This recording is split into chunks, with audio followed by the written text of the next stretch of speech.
A couple of months ago, I made a video discussing Halo's aim assist on PC since so many people were complaining about it being too powerful in the game. I tested this game with Halo 2 Anniversary since Ranked and Reach is pretty much dead at this point, and Halo 2 Classic at the time was broken, so I didn't even touch that portion of the game. To summarize the results, the aim assist in Halo 2 Anniversary was, and still is, way too strong for a game that is trying to appeal to PC gamers. While aim assist isn't as strong as an aimbot like some people claim it to be, it's still strong to the point where I couldn't think of one good reason to play Halo 2 Anniversary with a mouse and keyboard unless you simply didn't own a controller. On top of this, PC gamers were very limited with the game. Uncapped FPS is still a mess to the point where capping the frames at 60 would actually be better, which is already a huge turnoff for 50% of PC gamers, and the game still has input delay issues for mouse and keyboard specifically. Basically, Halo 2 Anniversary was a game that favored controller players, and the population of the multiplayer was hurt because of it. Halo 3 was the game PC gamers were waiting for since they never got to finish the fight, so this port could not make the same mistake the previous ports made. Halo 3 has now been on PC for a good amount of time. I've been playing with both peripherals since it launched, and I think I now have enough information to answer the big question. Is Halo 3's controller aim assist overpowered? Well, I'm actually happy to report that the aim assist isn't as overpowered compared to Halo 2 Anniversary, but it's still powerful.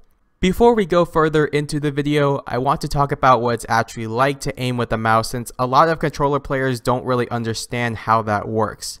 On paper, a mouse is ideally better when it comes to aiming since you could flick and 180 your opponents in games like CSGO and Rainbow Six since you can instantly kill someone with almost every gun in those games.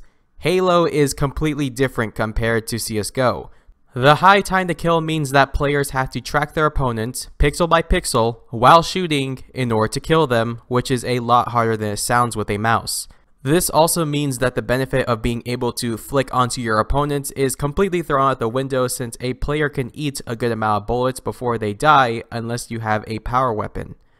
What made Halo 2 Anniversary's aim assist overpowered was that it was hit scan based and it relied too heavily on hitting every single shot precisely, which is much easier to do with aim assist even if it's just on a thumbstick. Halo 3 is a bit different, however. The gunplay is projectile based, which means you have to lead your shots since the bullets act like bullets in real life. Leading shots is challenging for controller players since the aim assist constantly pulls the player's crosshair towards the player even when they don't need it. Mice and keyboards have no aim assist, so they have a much easier time leading shots since they don't have to worry about something pulling them back. Aim assist is still very powerful at close range, but the maps in Halo 3 are much bigger compared to Halo 2, which means mouse and keyboard players will have a much easier time staying out of the aim assist range. On top of this, the PC port for Halo 3 actually runs properly. Uncapped FPS is here and runs smoothly at whatever frame rate you desire, which makes guns like the sniper rifle much easier to use compared to the sniper in Halo 2 Anniversary. Are both peripherals balanced in this game? No. I've said this multiple times already. Mouse and keyboards and controllers will never be equal. No game in FPS history has ever been able to accomplish this, and I highly doubt Halo will be the first. But Halo 3 is the closest we have gotten to a balance in the MCC, and the closest we've gotten to the first-class PC experience 343 promised back when they first announced MCC on PC. Even though Halo 3 runs and plays great on PC, this creates another problem in the MCC. It's something I like to call peripheral confusion. What this means is that PC gamers are going to have to pick certain peripherals for certain games since not every one of these games work properly on PC. For example, Halo Reach and Halo 2 Anniversary have input delay issues and interpolation issues at any frame rate above 60 when playing on a mouse and keyboard. The only way you could fix this is by either playing with a controller or capping the frames at 60.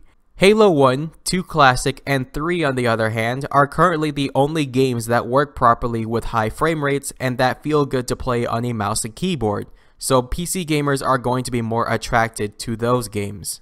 This now also means that I have to keep a controller besides me at all times since I will sometimes be in the mood for Halo 2 Anniversary and other times I will be in the mood for Halo 3, and I'm going to have to swap between the two peripherals to enjoy both games. This might not be that big of a deal for me since I love Halo and just want to play it for as long as I can, but this could be really annoying for new PC gamers since most of them just want to play strictly on a mouse and keyboard, and some of them don't own controllers, which leaves them out of half of what the game offers. This obviously doesn't apply to the campaigns, but if you're a PC gamer that wants to play the multiplayer strictly on a mouse and keyboard, I would recommend sticking with Halo 1 and 3 until the issues I mentioned with the other games are fixed, assuming 343 is planning on fixing those issues later on. That is going to be it for today's video. Let me know your guys' thoughts on Halo 3's aim assist down in the comments below. I hope you enjoyed the video. Leave a like, subscribe for more content, and I will talk to you all later.